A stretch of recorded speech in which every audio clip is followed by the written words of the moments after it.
प्यारे बच्चों, आप सभी को मेरा प्यार भरा नमस्कार। आइए आज हम ब्रेन रूट कक्षा 7 के हिंदी व्याकरण के पाठ नंबर 22 अनुच्छेद लेखन का पठन पाठन करते हैं।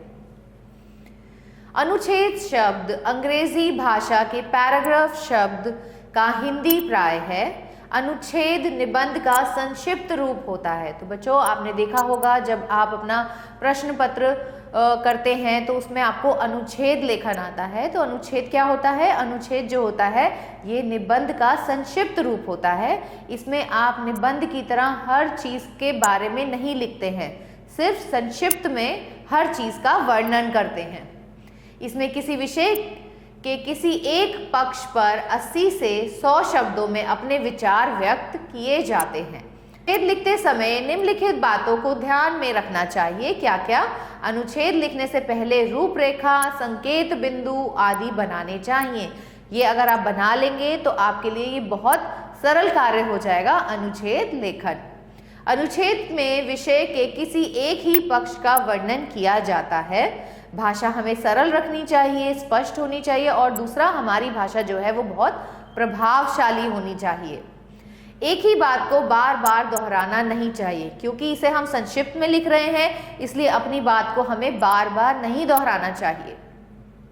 अनावश्यक विस्तार से बचे लेकिन विषय से ना हटे। तो विषय की हमें इसमें पूरी जानकारी देनी होती है और अनावश्यक विस्तार हमें बचना होता है। शब्द सीमा को ध्यान में रखकर ही अनुच्छेद लिखना चाहिए। पूरे अनुच्छेद में एक रूपता होनी चाहिए। विषय से संबंधित सूक्ति अथवा कविता की पंक्तियों का प्रयोग भी हम कर सकते हैं। अगर हम ऐसा करते हैं कि हम किसी कविता की पंक्तियां डालते हैं तो इससे हमारी जो अनुच्छेद जो हम लिखते हैं वो बहुत प्रभावशाली दिखेगा। अनुच्छेदों को ध्यान पूर्वक पढ़ो तथा अनुच्छेद लेखन का अभ्यास करो। तो सबसे पहला अनुच्छेद हमें किस पे लिखना है? ईमानदारी। ईमानदारी मनुष्य का एक बहुमूल्य गुण है। इसका मनुष्य के जीवन में महत्वपूर्ण स्थान है। यह मनुष्य की सबसे बड़ी शक्ति होती है। तो आप यहाँ पे क्या लिख रहे हैं? यहाँ पे ईमानदारी के क्या क्या गुण होते हैं उनके बारे में आप यहाँ पे वर्णन कर रहे हैं। ईमानदार व्यक्ति निर्भीक और साहसी होते हैं।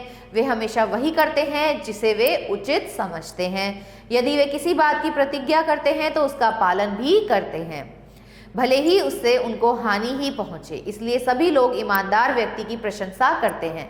तो यहाँ पर हम क्या बता रहे हैं कि ईमानदार व्यक्ति कैसा होता है, उसकी प्रशंसा क्यों की जाती है। ईमानदार व्यक्ति ही जीवन में सफलता प्राप्त करते हैं। इसलिए कहा गया है कि जीवन के प्रत्येक क्षेत्र में ईमानदारी सर्वोत्तम नीति है। संसार में ऐसा कोई भी देश नहीं जहाँ ईमानदार लोग ना हो। इतिहास में ऐसे अनेक महापुरुषों का उल्लेख मिलता है जिन्होंने ईमानदारी के लिए अपना सर्वस्व त्याग दिया। महात्मा गांधी का उदाहरण हमारे सामने है। महात्मा गांधी आपको पता है कौन थे? हमारे देश के राष्ट्रपिता थे और वो एक ईमानदार व्यक्ति थे। ईमानदारी तथा अहिंसा उनकी शक्ति थी। आज ईमानदार व्यक्तियों के बल पर ही यह दुनिया टिकी हुई है। तक इस पृथ्वी पर ईमानदार व्यक्ति रहेंगे तब तक यहाँ यही टिकी रहेगी। ईमानदारी ही वह औषधि है जो भ्रष्टाचार जैसे अनेक भयानक सामाजिक रोगों को जड़ से समाप्त करने की क्षमता रखती है।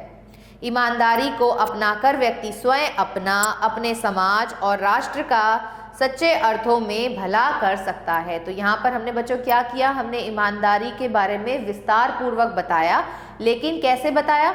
सरल भाषा में, प्रभावशाली भाषा में, और इस चीज़ का ध्यान रखा कि हम बहुत ज़्यादा विस्तार में ना लिख दें किसी चीज़ के बारे में। ऐसे ही आप सत्संगति का महत्व भी लिख सकते हैं। इसे आप पढ़ेंगे और इसे अपने आप से लिखने का प्रयास करेंगे। मोबाइल के दुरुपयोग के बारे में बच्चों आप बड़ी ही आसानी से लिख सकते हैं, क्योंकि आप रोज़मर्रा में मोबाइल का इस्तेमाल करते हैं तो आपको पता है कि इसके दुरुपयोग क्या क्या हैं। उन सभी को आपको यहाँ पर लिखना है। आलस बुरी बला है।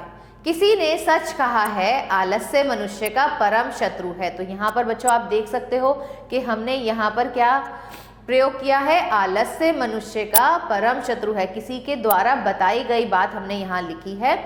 आलस मनुष्य की क्रियाशीलता को बाधित कर देता है। आलसी व्यक्ति की पहचान है कि वह सदा दूसरों पर दोष लगाता रहता है। या अपने भाग्य को कोसता है। वह अपनी अकर्मण्यता को अपनी असफलता का कारण नहीं मानता। आलसी व्यक्ति का ज्ञान और आत्मविश्वास बहुत कमजोर होता है। ऐसा व्यक्ति अपने जीवन में आगे नहीं बढ़ पाता। जितना भी वह अर्जित करता है उसी में संतोष करने लग जाता है। वह अपनी क्षमताओं का विकास नहीं कर पाता है। उसका शरीर और मस्तिष्क दोनों शिथिल हो जाते हैं। वह कुछ भी नया करने में कतराता है। प्रत्येक मनुष्य को चाहिए कि वह कर्म करे, भाग्य के भरोसे ना बैठा रहे। आलस्य रूपी शत्रु को हरा अपनी प्रगति का मार्ग प्रशस्त करना चाहिए। तो यहाँ पर हमने बड़े ही सरल तरीके से अपनी बात को रखा है, जिसमें हमने अपनी बात को एक बार भी दोहराया नहीं। तो संक्षिप्त निबंध को ही हम अनुच्छेद कहते हैं। निम्नलिखित विषयों पर 80 से 100 शब्दों में अनुच्छेद लिखो। तो यहाँ पर आपको कुछ अनुच्छेद दिए हैं जिन्हें आपने अपनी अभ्यास पुस्तिका में अभ्यास करना है, जैसे जीवन और स्वास्थ्य। तो इसमें आप स्वास्थ्य का कितना महत्व है हमारे जीवन में उसके बारे में आप यहाँ पे अपने आप से लिखने का प्रयास करेंगे। खेल कूद के लाभ, बच्चों आपको पता है कि हमारे जीवन में खेल कूद कितना ज़रूरी है।